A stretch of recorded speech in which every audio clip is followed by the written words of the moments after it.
all. My name is Jasmine Jones, and I am a licensed clinical social worker, and you are now watching Black Girl, a Therapist in the Wild. In this little show I like to call Therapist Sips and Reviews, and today we are reviewing Abbott Elementary Season 3, Episodes 6 and 7. Episode 6, Willard R Abbott. And Episode 7, Librarian. And we are sipping on, what is it? Ginger ale and vodka. Yeah. I like what a Moscow Mule is made out of. So we're sipping on a Moscow Mule. Anyways, how y'all doing? So I decided since it's 2 episodes, I might as well just combine them together and stuff like that instead of just doing them separately because it's 1 week. I ain't got that much time to be doing 2 separate videos right now. But I like these episodes. I thought it was funny because somebody commented on my last video about why do you have to be so political and why can't you just enjoy a fun show and stuff? And the very next episode is about racism. Because, honey, mental health is political. Being black is political. And you're going to see political shit throughout this show because my people, that's where we pull from. It's the shit that's happened to us in our lives. And so the next episode, Willard R Abbott, is about racism. And, they try to make it light because it's for the kids and shit. But basically, it's about racism. It's magical how that happened. That's why, I just sometimes you just gotta wait. You don't have to do anything. You don't have to say anything. You just wait on people to look stupid. Right. Anyway, so we start off episode 6 with Janine. First, Bradley Cooper shows up. So we're going to have random famous people just on this show. Superstars, B-listers, just randomly on Martin and Jamie Foxx show, like on the sitcoms back in the day. We just had random famous people show up for absolutely no reason. Once again, children talking to strangers. But, it's in the world of television. So, it's cute and fun and cuddly and things.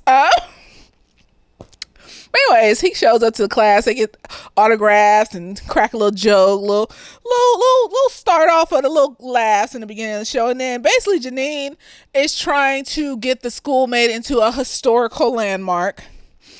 And the guy that owned the school is apparently famous and was hid there from a bomb threat, even though it didn't come out to be true or whatever. So she's super happy to bring these 2 white women in to get a plaque for the schools because you get some kind of funding to be named a historical, monument place or whatever. And I think legally they can't tear down your stuff if you get evicted or whatever. They can't tear it down and take it from you if you're marked as a historical situation and stuff.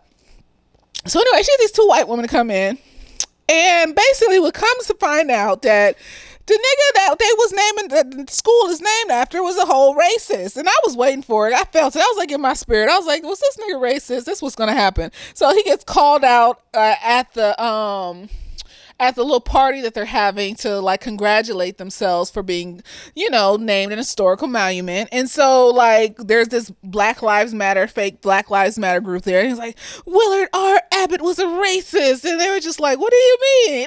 And so they're trying to scramble to figure out who they can put as the name on the school so that they could still get the historical monument or whatever. I don't know how that works though. Doesn't it have to happen in the past and at the school? I mean, they did say that, but it was just it was weird. Isn't it supposed to be somebody that's from the past that was of note did something at the school on campus and they're trying to find someone with the same name? It's random. That is of note that was at the school and stuff. So anyways, they're looking through those school archives. We're learning about the rabbit owl that got caught up in the school. Janine and Gregory are still, I feel like they're growing as people individually. You can tell Janine's stronger in herself. She's more confident. You can tell Gregory is slowly becoming more of himself and becoming more confident and liking himself. They're not the scrambly, panicky folks we saw in the first season. So I like that. There's growth, there's the evolution with these mental health issues.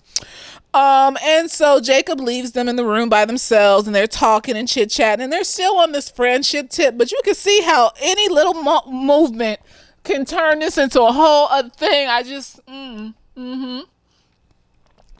you know, they need to grow and evolve as individuals first. So, you know, whatever, nigga. So anyways, they find the son, the grandson, the grandson, not the great, the grandson of Willard R Abbott.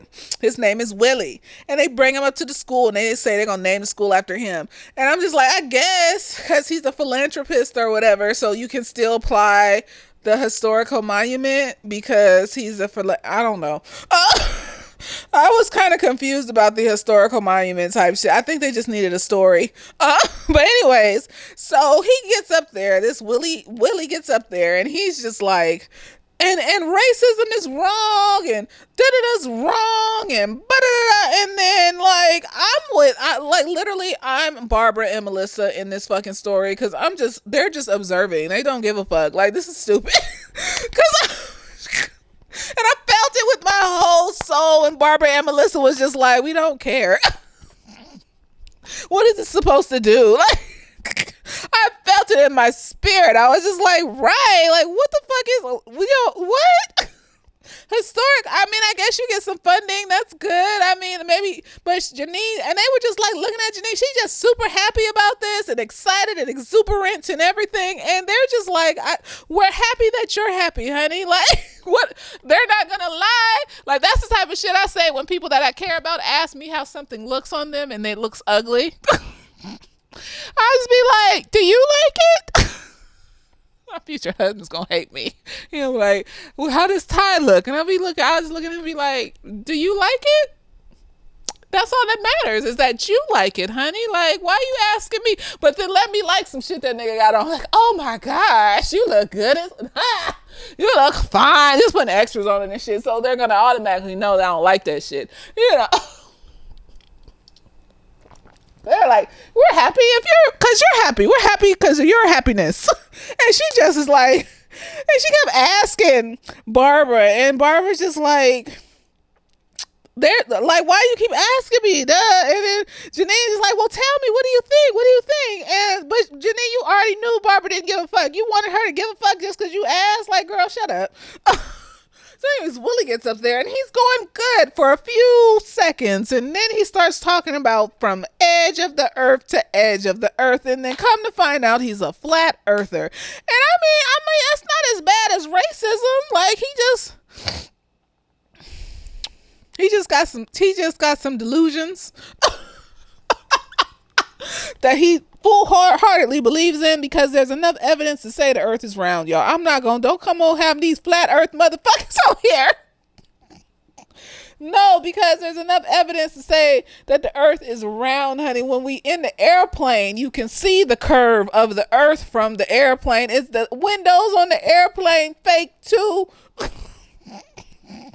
Have y'all not traveled out of the country? Because you can see the curve of the earth from the air.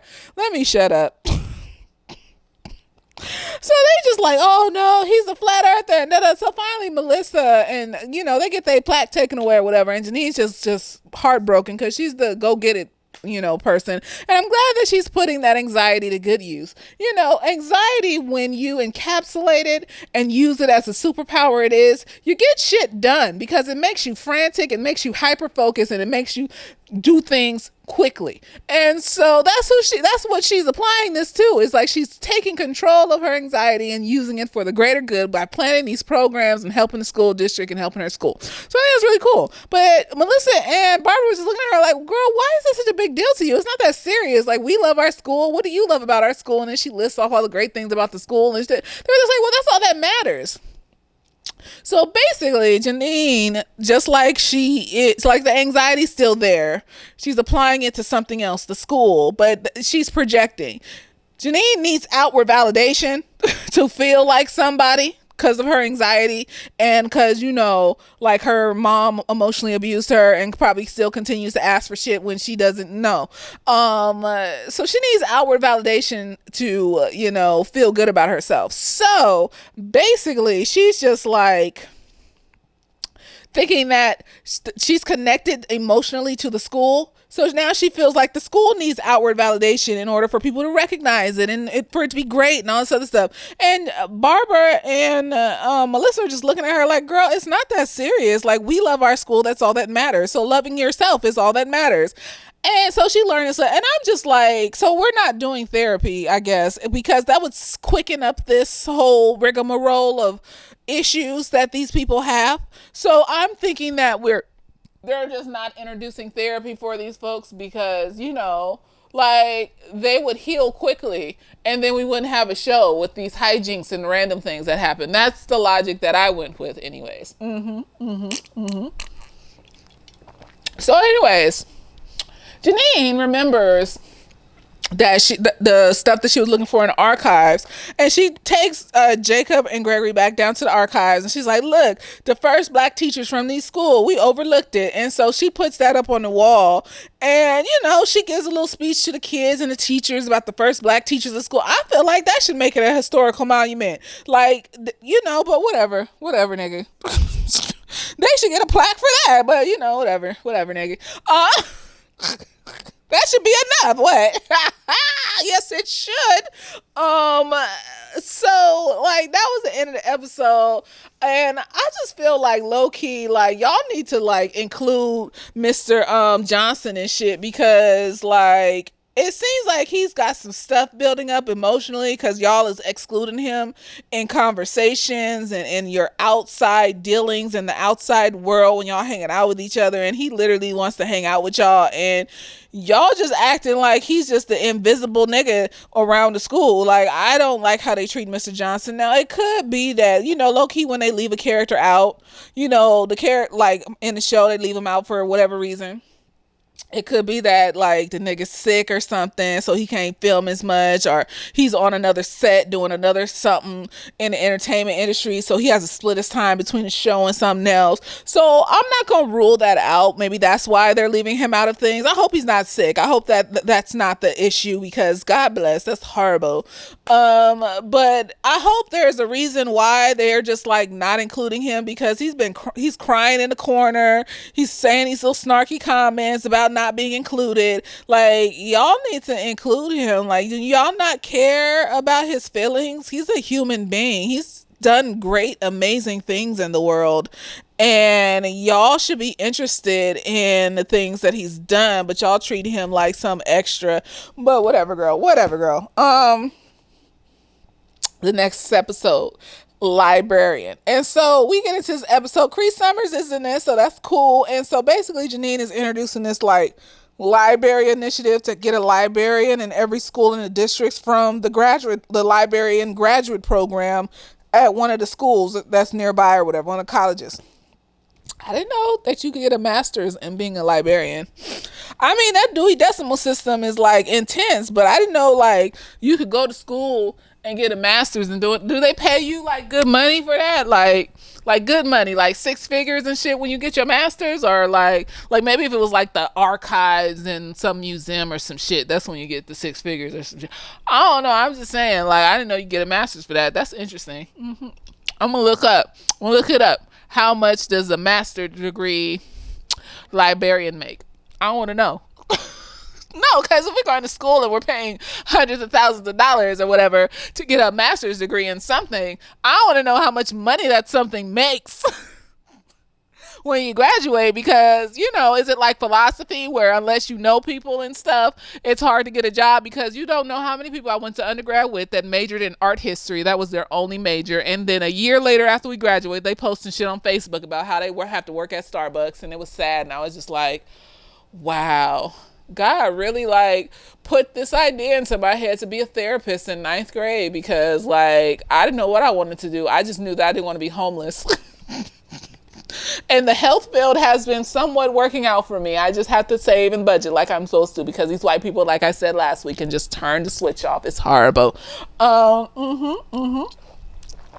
so anyways, she got Cree Summers to come in, and we got this, like, side story where Jacob and Melissa are becoming besties. And I'm just like, I feel it. Like, Jacob ends up living with Melissa because she put her room for rent and stuff, and he found her on Craigslist. I feel it. I feel like Melissa needs like a young gay son figure. Like these older white women that are not like homophobic, they love these young gay dudes and shit. Like that's like a purse. Like they're fashionable. They like the things you like because it's like vintage and shit. Yeah, that's a vibe. Like I seen that all the time. Like these older white women with these young gay dudes just being besties and shit. Like that's a whole vibe. So good job. The whites are whiting and it's magical, just like Ava said.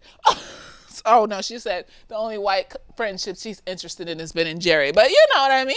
And they're thinking it's a big deal at the school, and people, and so they try not to pretend not to be friends at school because Jacob over here having a panic attack about like, oh, it's messing up the ecosystem of the school. Come to find out, don't nobody give a shit about your friends. Nobody cares. So, anyways. Janine gets Cree Summer in, and Cree Summer is, I don't know, I think her name was Inez. I'm calling her Cree Summer. That's her name. No, she's a guest on the show. So that means that she's probably going to be on the next episode. They're going to have a new librarian in there from the grad school, whatever. So, you know, her name is Cree Summers. So Cree Summers in there, and she's organizing the library. Everybody loves the organizational skills because the library was a mess, except for Barbara. And I thought this episode was interesting because it reminds me of like, especially like older black women. I've experienced this in my life, like older black women that like to mentor younger black women, but they still got shit going on that's toxic. So it's more so like a I'm greater than you type of situation rather than, no, nigga, like we on the same level. Like you just need a little extra help because you ain't been through shit. So I'm gonna give you extra help, and then you gonna get up there too, and we gonna be there together, right? I was getting those vibes, even though she figured it out when Janine set a boundary. That's a vibe because a lot of times that doesn't work out with these older black women that mentor people sometimes, and then get this God complex, like oh, and then they surround themselves by young people. And these are all their little mentees, like the little mentees that worship them, and they get a God complex. And then you can't get on their level though, because if you get on their level, then they get mad at you. And they think you're being uppity when they're supposed to be the mentor. Like mentor does not mean master. And this is what made me think of, because that's how Janine was moving in that relationship with Barbara. She was moving as if Barbara was like the master and she knew everything and she was always right. And Gregory had to talk to her and be like, no, Barbara's just a person. She's a human being. Like, she can be wrong sometimes. It's okay. And so Barbara didn't like the new organizational skills of the new librarian because, you know, and of course she's older. This happens with sometimes when you're older or when you're used to a certain way and things like that. She would just go in there and use the library to her content, whatever she wanted to do, however she wanted to do it. It didn't work for her. But now she has to check out books and she has to schedule her class time to be in there and, you know, things like that. And she can only check out 3 books. And it's just like, nah, this too much, nigga. This was my house. You can't come in my house with these organizational skills and tell me what the fuck to do, bitch. And I was just like, girl, that you need to see when you wrong, because you is. It ain't that serious, honey. You wanted this to happen and now it's happening, and now you mad because it's more organized and there are actually like rules and regulations to how you can just utilize the space and the objects in the space, girl. So everybody loved the new librarian. Her kids love the new librarian. Everybody, all the teachers, all the kids except for Barbara. And Janine had to come to terms with Barbara was wrong. Barbara's not God. And I think low key, like Janine is looking for a mother figure. So like she's put Barbara on that pedestal of, this is my new mommy. This my mommy new mommy. And it was just like, girl, that's not your mommy, girl. Like, it's cool. She can be your mentor because she been here longer and she know more stuff. But like, eventually you're going to get on the same level as your mentor, and then eventually you're going to surpass your mentor, because life keeps going on, technology keeps happening, things keep getting created, and mentors get left in the dust because a lot of them can't catch up, and that's okay. That's where we're supposed to be. As we age, we get more leisure, we don't be paying attention to everything that's going on in the world, and that's how it's supposed to be. Like, oh, excuse me. Yes. Like how children are supposed to outlive their parents. You have to surpass, whether it's your parent or your mentor, and that's okay. Like, I have clients, like, I'm about to be 37, right? I have clients that are like in their early 20s or like late teens and shit like that be looking up to me with stars in their eyes, and I have to ground them. I'll be like, no, girl. No, like, I'm not your master. I'm not, I have leadership qualities, but like, I want you to be your own leader in this space. And when you leave this space, I want you to learn how to lead yourself so you can take my advice and then mold it and shape it to work for you, because I don't like being pedestalized, even if it's, innocently done. I just don't like being pedestalized, because then when I make a mistake, people act shocked. And I don't like that. Like, no, I'm a person, because people make mistakes. I'm a human.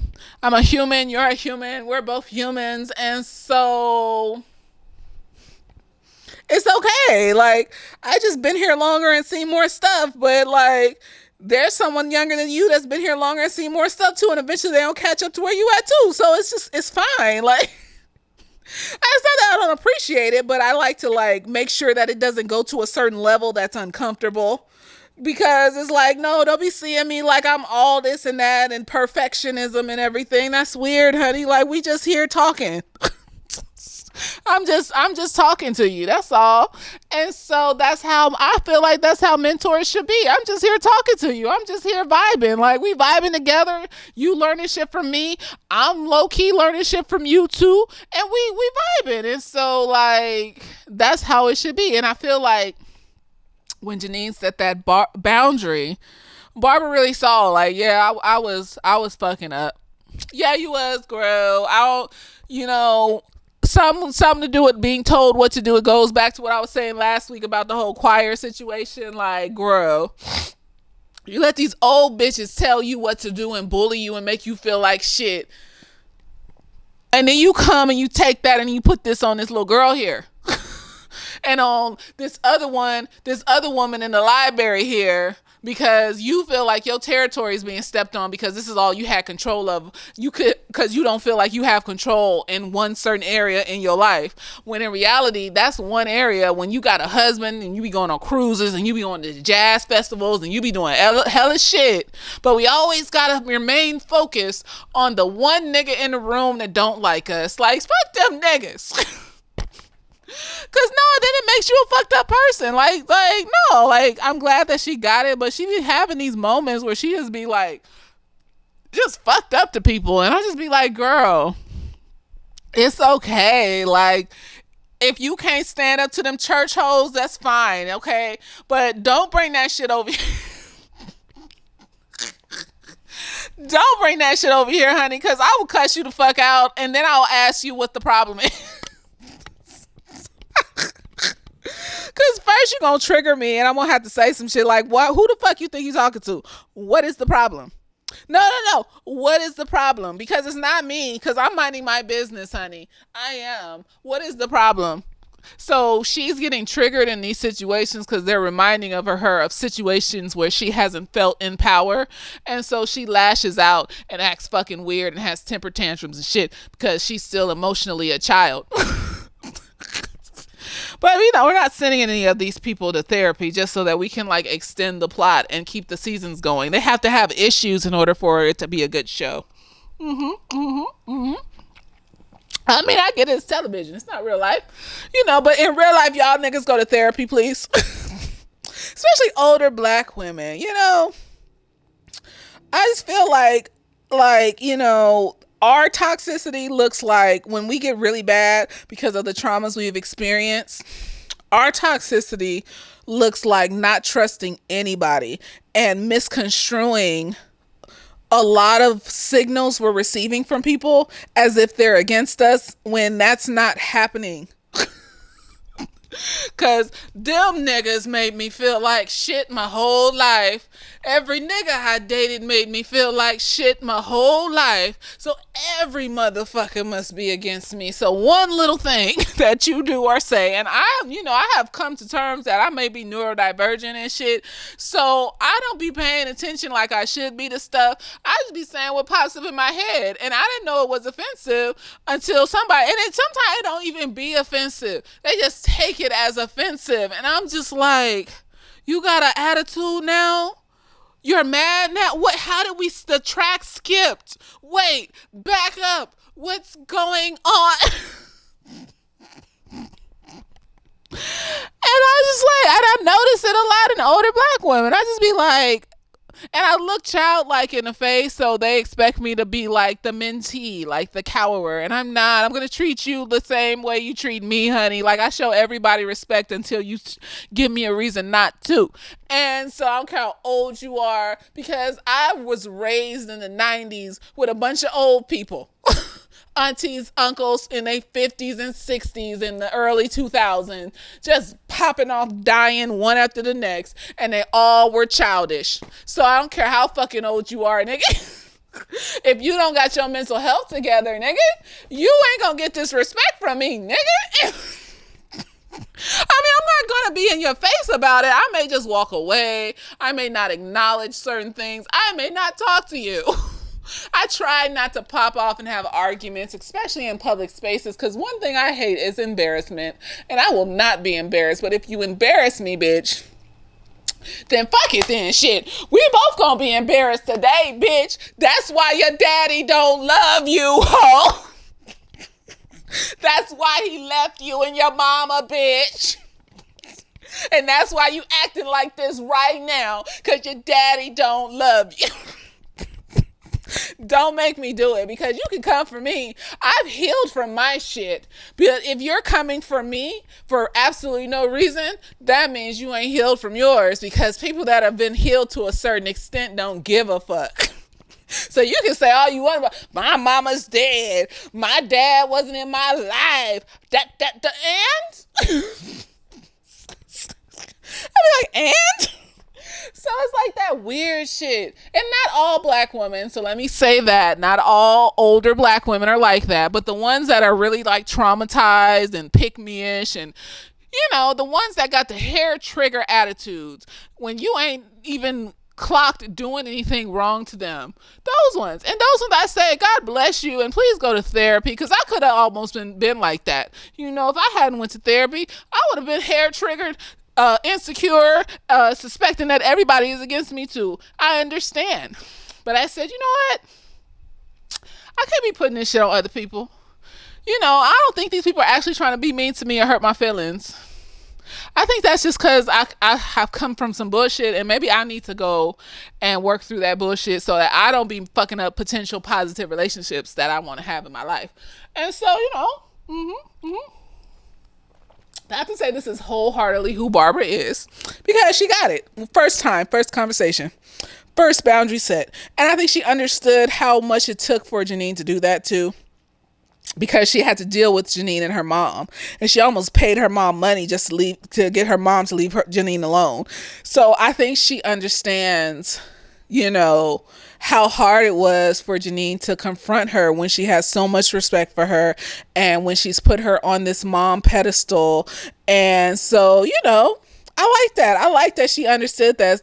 And Janine learned that not everybody's a fucking asshole if you set a boundary. If they have shown a consistent care for you, yeah, Barbara's snarky and shit, but that's just like, that's black people. We be roasting niggas. But no, you gotta know when it's jokes, and you gotta know when it's actually like they fucked up. Like, you gotta know the difference. Are you gonna get your feelings hurt and they wasn't even trying to hurt your feelings? I'm not gonna say roasting is wrong. I don't give a fuck, because the back and forth, the debate, the wittiness of it all, like, I love it. It's magical. But it was good for Janine to see that you can set a boundary and people will listen to you off top, first time. You don't have to keep asking them over and over again. So that way she can learn as she goes along well, maybe I can trust more people and tell more people how they make me feel when I feel uncomfortable and such and things and whatever. And I feel like it's beautiful. That is beautiful and good for her and good for Barbara. Like, she learned that, mentor does not mean master. And you can't be using that shit against somebody that you was a mentor of, because that's fucked up. And maybe she wasn't aware that she was being manipulative, but I think she was, because she's grown. She said that statement twice, I believe. Oh, well, I don't want to have to give a bad review. And then she gives a bad review to Manny. I'm slowly thinking that Manny is just ooh, gosh. I'm drinking soda. I'm slowly just starting to think that Manny's just a background character. He wasn't. I don't think this is the type of show where it's going to be like super drama like that, but I don't know. This show got like 20 some episodes this season, so maybe not. I don't know. But, she said that shit in front of Manny. Like, Janine's boss. Like, she knew what the fuck she was doing. And she didn't give a fuck. She didn't like that bitch. She said, Cree Summer, no, bitch. Like, you too organized for me. What did you want, Barbara? This is how library is run in general. What exactly did you expect? You expected to be the special one? She expected to be the special one that didn't have to follow any of the rules in the library. And then she had to really sit and think about that. Like, oh, I was making myself look crazy because I didn't like rules.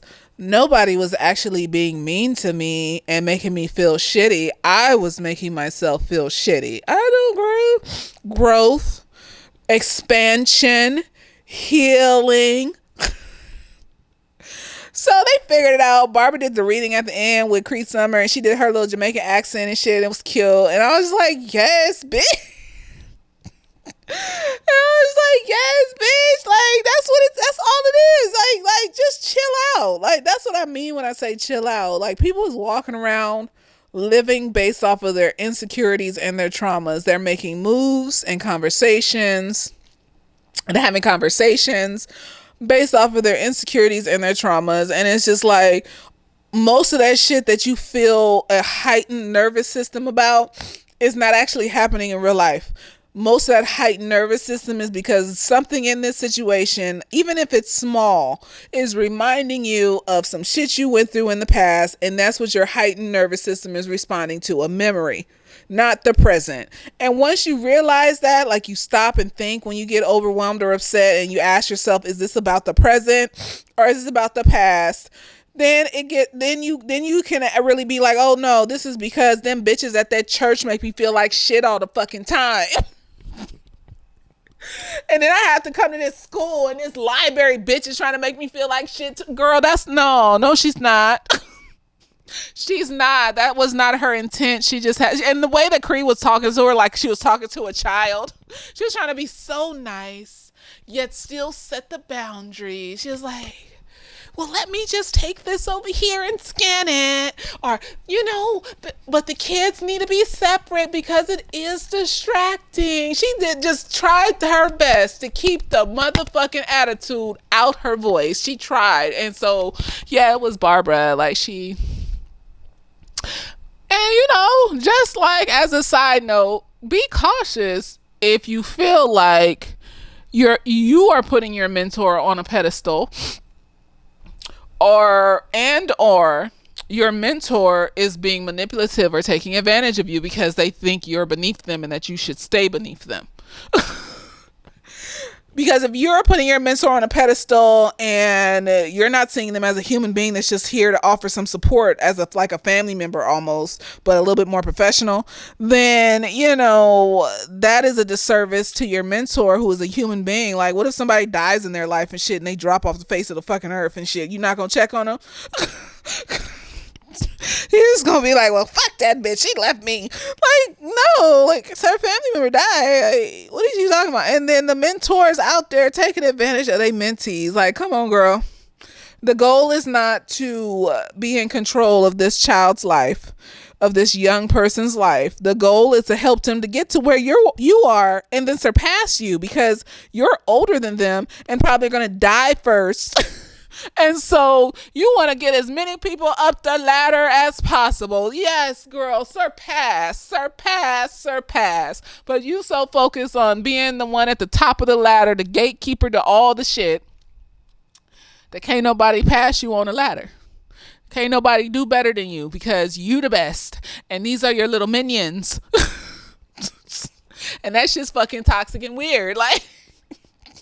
Like no, like you can't collect fucking young people like Pokemons to worship you all the fucking time. It's weird. You need to go to therapy, honey, and then you need to apologize to your mentees,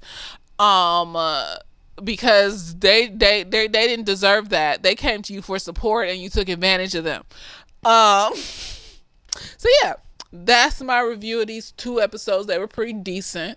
To, the snowflake motherfucker that was talking about I was getting too politicals and shit like that.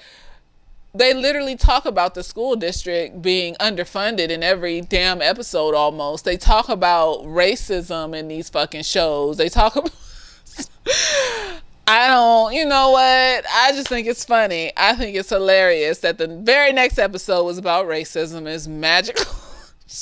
It's magical, bitch. And I'm glad that Jacob and Melissa found each other. Maybe they can keep each other occupied, so much so that Jacob just stops being a fucking asshole. Okay? And minds his business. Focus on Melissa, because Melissa gets you right. She'll cuss you out when you're acting stupid. Stop leaving that up to Gregory to check you every time you say some stupid shit. Fellow whites should protect fellow whites, Anyways, I hope you enjoyed this episode of Therapist Sips and Reviews. I hope you learned some things. I hope you experienced some stuff.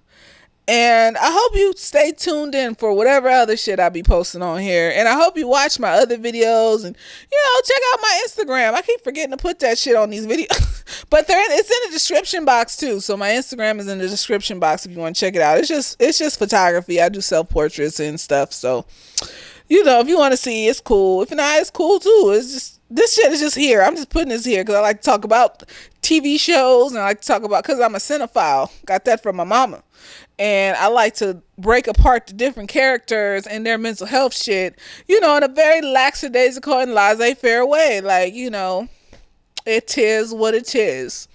Anyways, I hope you enjoyed and it was entertaining, and stay tuned for more later days.